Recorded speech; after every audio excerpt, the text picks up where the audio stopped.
Hello and welcome everyone. We are Governor State University, located 64 kilometers south of Chicago, Illinois, in the heart of the U.S. Today I have with me Shelley and Mary Beth from the Office of International Services. Hi. Hi, how are you guys doing today? Good. Good. Great. Shelley, to start, can you tell us about some of the most popular programs here at Governor State? Sure. A lot of programs that international students are very interested in that we have is computer science. We also have business administration, accounting, management information systems, anything under the business umbrella is very popular. Also in the sciences, environmental biology, analytical chemistry, and also health administration is very popular among international students. Oh, that's great. How does someone apply to GSU? Well, first they're going to go to our website, which is www.govst.edu/OIS. There on that link, there will be the options for the application, also information in regards to documentation that's needed, and immigration information. Since you mentioned documents, what type of documents are usually needed in the admissions process? Sure. All international students are going to need a NACIS-approved course-by-course evaluation and also a language score. At GSU, we do take IELTS, TOEFL, and PTE. There are some very specific scores in regards to those language scores. So for IELTS, for undergraduate, we need a total band score of 6.0. For TOEFL, we're looking at a total score of 68. And for PTE, we're looking at a total score of 47. Now with both of those, the TOEFL and the PTE, there are some very specific sub-scores that we're looking for. So if any student has any questions in regards to that, they can email us at ois@govst.edu and we can give them the specific information. For the graduate programs, under IELTS, we're looking at a total band score of 6.0. For TOEFL, we're looking for a total score of 80 with a 20 or higher in each subsection. And for PTE, we're looking at a total score of 53 with a 53 in each subsection. Now, other documents may be required by specific programs like a GRE. So if a student is interested in a business program, more than likely they're going to need a GRE or GMAT score. Also, some programs may want some letters of recommendation or resume. So if there's any questions on that, again, they can email us at ois.govst.edu. Okay, great. Yeah, there's a lot of information about the scores. Yes. So once again, people can reach out to us to find out what the scores are that they need for the particular program they are interested in. Correct. We'd be happy to help. Okay, excellent. Thank you. And once a student applies, how long does it typically take to receive an admissions decision? Well, typically the application process starts, we wait for documents to come. So once all documents are received, it takes about 2 weeks from the time that we receive the document to process the application, get the admissions decision, and notify the student. Okay. And what are the application deadlines? The application deadlines are April 1st for the summer semester, July 1st for the fall semester, and December 1st for the spring semester. Now, students do need to be aware some programs do have more specific deadlines, and so again, if there's questions on what program has a specific deadline, they can definitely email us. Okay, great. And those application deadlines are the same every year? Correct, they don't change. All right, excellent. Thank you very much. So Mary Beth, Yes. Once admitted to GSU, what is needed for the student to receive the I-20? Okay, good. So admission actually is just the first step. The next step is for the student actually to get to the United States, and they need an I-20 in order to do that, and it's my job to help the student receive that I-20.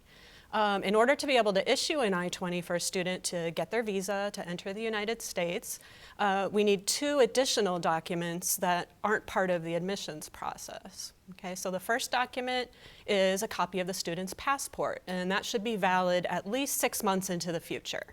And then the second document is a bank statement showing proof of funding for the student's education for 1 academic year. And if the student has a sponsor, such as a parent or a relative who's helping them to pay for their education, then we would also need to see a letter of support or an affidavit of support from that sponsor. So those are the two things that are necessary before an I-20 can be issued. Does the financial support have to be one document, or can I have several bank accounts or statements from family and friends? Right, it can be different bank accounts from different people. That's absolutely fine, as long as the total amount adds up to at least one academic year of funding. Okay, great. And how long then does it take typically to receive the I-20? So once we receive those documents, the passport and the bank statements, it really doesn't take that much time, just a day or two on our end to process, and then additional time for shipping to the student's home country. And that varies by country, but in most cases, students have their I-20 within a week or so from a receipt of those documents. So the students have to wait for the hard copy of the I-20. We can't scan and email it to them? No, unfortunately, right now the regulations prohibit universities from doing that. So we will have to send the hard copy of the document. Okay. So then after the student receives the I-20 in the mail, what do they do next? Okay, so now the student needs to review the I-20 to make sure that everything on it is accurate and reflects their situation correctly, especially checking for errors in spelling of name, etc. It doesn't happen that often, but if there is an error, it could prove to be a problem later on for the student in the immigration process, so we want to correct those immediately. So step one is always to review the packet that we send to you very carefully. Then you'll have to pay an I-901 CVIS fee, which you can do online in order to activate your CVIS record, and then make a visa interview appointment at the U.S. Embassy or consulate that's closest to your home. Okay. So how should someone prepare for the visa interview, and what would they expect during the visa interview process? Okay, I'm really glad you asked this question because it's probably the most important part of the process, proper preparation for the visa interview. So I would say the first step would be to gather documentation. Spend a little bit of time doing research into the documents you plan to take with you to the visa interview. Your financial documentation, including copies of those bank statements that we talked about earlier. Proof of ties to your home country that you may have. Rental records or home ownership records, things that prove that you are an established resident of your home country. You should be able to clearly state the reasons why you're interested in studying in the United States, why you're interested in studying at Governor State University, why you've chosen programs there. So make sure that you spend plenty of time preparing to be able to answer those questions, and practice with a friend or a family member as well. Interviewing for a visa can be a very nerve-wracking experience, and the more practice that you have ahead of time, the more relaxed you'll feel on the day of the interview. And then the final tip is just be yourself, relax, and don't rely upon a script that someone may have provided you for the interview. The key point is that you're feeling relaxed and that you're acting and speaking authentically. And I've heard that the interviews are quite short. Yes, that's usually the case. It depends on the consulate or embassy where the student is interviewing and how busy it is. But in general, interviewers are seeing many, many students every day. And so sometimes interviews can be as short as 2 minutes. And so you have to be able to present your reasons articulately and clearly within a very short period of time. Right. Well, that does sound stressful, but it sounds like if you kind of plan what you're going to say ahead of time without scripting it, Right. but just know why you chose the school, why you chose the programs, then hopefully it should not be an issue for you during the interview process. Correct. Okay, great. That's very good information. So what if someone doesn't receive the visa, or if they're going to be unable to attend for any other reason? Well, I would recommend that the student, if there's time before the semester or the term begins that you've been admitted for, to try again. You can use the same I-20, the same CVIS record, in order to schedule another visa interview. But I would also add to that to make sure that you can demonstrate that something's changed about your case for why a visa should be granted before you schedule another visa interview. So by that I mean strengthen documentation, perhaps find additional documentation if possible, so that you can clearly state what's changed about your case so that a visa should be granted this time when it wasn't granted on your previous visit. And is there a certain number of times that a person is allowed to apply for the visa, or can they keep trying? They can keep trying as long as the student is interested in doing so. If it becomes impossible for a student to get a visa for the term that they were actually admitted to, then it's possible for the student also to defer their admission to a later semester, and they can contact Shelley in order to do that. Okay, great. Thank you very much. So Shelley, once the student gets their visa and they arrive on campus, they have to go through check-in and orientation. Right. What is that process like? Well, here at GSU, there's actually 2 orientations. So there's a general orientation done by Governor State University, and then there's also an immigration orientation that the Office of International Services does. We do recommend that students attend both orientations because they both have different activities and stuff that the students need to know.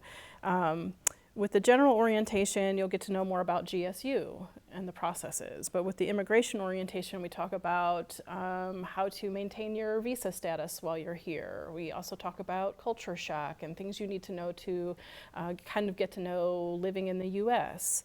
And we do expect that students will bring their documentation to us for check-in. So check-in is bringing your passport, your visa, the copy of your I-94, and also your I-20. That way we can make sure all of the documentation we need on our end is here, and we can move forward with registering students. That seems like a very important piece, is making sure we see their documentation to make sure everything is correct Right, with it their is. entry into the US. Yes, so that way on our end we can make sure all the immigration stuff is updated and you're starting off on a good foot. So is orientation optional or is it required? Well, it is mandatory. Definitely the immigration orientation is mandatory, but we highly recommend that you go to both orientations. And that information for those orientations are in your admissions packet that we send you with your I-20. So we'll tell you the date and time and the location of those orientations so that you can attend. Great, thank you. And what kind of events and cultural activities and other services does the Office of International Services offer? Well, the Office of International Services does do on and off-campus activities throughout the semester. For international students, a lot of times at the beginning of the semester we'll go to Chicago and kind of get to know the city and do some iconic things that you would do in Chicago, like eat deep dish pizza and see the bean, and, those things that we like to brag about here in the Chicagoland area. We go to Six Flags Great America every year, which is an amusement park that's very popular among international students. We also do things like go to the Chinese New Year parade and maybe catch a Chicago sports team game. So those are some off-campus things we do. We also do some stuff on campus, like mix and mingles, getting international students and domestic students together to like meet each other and do like a cultural exchange. And our biggest event every year is the Multicultural Fashion Show, which the Office of International Services hosts. And that's where we have anybody who wants to participate can come and bring their cultural dress, wear their cultural dress, perform dances and music from their home country, and we do a show at GSU for anybody who wants to come see it. So we do encourage international students to bring your cultural dress in case you want to participate. But it's really fun, and both international students and domestic students alike really enjoy the show. That sounds like a great event. It is. Yes. It's my favorite. So. Great. So as an international student, are there any student clubs or organizations that they can get involved with? Sure. Actually, GSU has over 80 student organizations on campus, and all students are able to join in any club that they're interested in. But we do have the International cultural organization, ICO, which is our student organization, that is housed out of the Office of International Services. It's both international and domestic students, and they do lots of activities throughout the semester. Awesome, thank you. So Mary Beth, is there an English as a second language program for those students who may need a little bit more English study? There absolutely is. So we have a really strong English language learning center on campus, and that center exists to do what you just said, to assist students who need a little bit of extra help in preparing for their academic studies with a boost of English language skills. What are the options to participate in the ESL program, or why should someone join the ESL program? Well, there's a couple of different ways. So in some cases, it might be part of a conditional admission for a student who's really seeking to be admitted to a degree program, right? And they've met all the admissions requirements for that degree program except for their English language score. It might be just a little bit too low. And so in that case, a student could then be admitted to the English as a second language program for a semester in order to strengthen their skills and to get their test score up a little bit so that they're admissible with the language score to the degree program. And the other way is just to be directly admitted to the English as a second language program. And then the student could pursue a more detailed pathway through the ESL program, taking different levels of English language instruction in order to meet their needs. Now, do all the programs offer conditional admission? No, not all the programs do. So again, that's something that you would have to be in conversation with your admissions representative about at the time you are applying to the university. Okay. And if I participate in the ESL program, and I join the ESL program without applying for a degree program, and then after I complete the ESL program, am I able to then go on to a degree program, or do I have to take the TOEFL or the IELTS or something like that? Absolutely. If the student has completed level 4 of our English as a second language program, then the requirement for English language scores such as a TOEFL or an IELTS is waived. The passage of that program substitutes for that. So then they can be admitted to the degree program that way. That's great, yes. So how would someone apply for the English program if that's what they wanted to do instead of a degree program? Right, well, they would check with the English as a second language program website, and an application would be available there. Okay, so it's not the same application as the degree program application? It's not. If they're seeking direct admission to ESL only, then they would have to go to the ESL website for that. Okay, great. Well, thank you both for the very useful information today. If you have any questions that we did not address, you are always welcome to reach out to us. You can reach us by email at ois@govst.edu. We have a lot of helpful information on our website, and you can also chat with us on College Week Live International. So please feel free to contact us, and we will be happy to answer any of your questions that we did not talk about today. Thank you very much, and have a good day. As an international student in Governor State University, I see a lot of international students here, from not only from India, from various other countries too. And there are a lot of chances working on campus, getting a job on campus, and graduate assistantships, internships like that. So it definitely helps me a lot, so that I can easily explain or share my knowledge with my colleagues. As an international student, I just look for a state university which is more beneficial for me in my future. Here you are part of a community.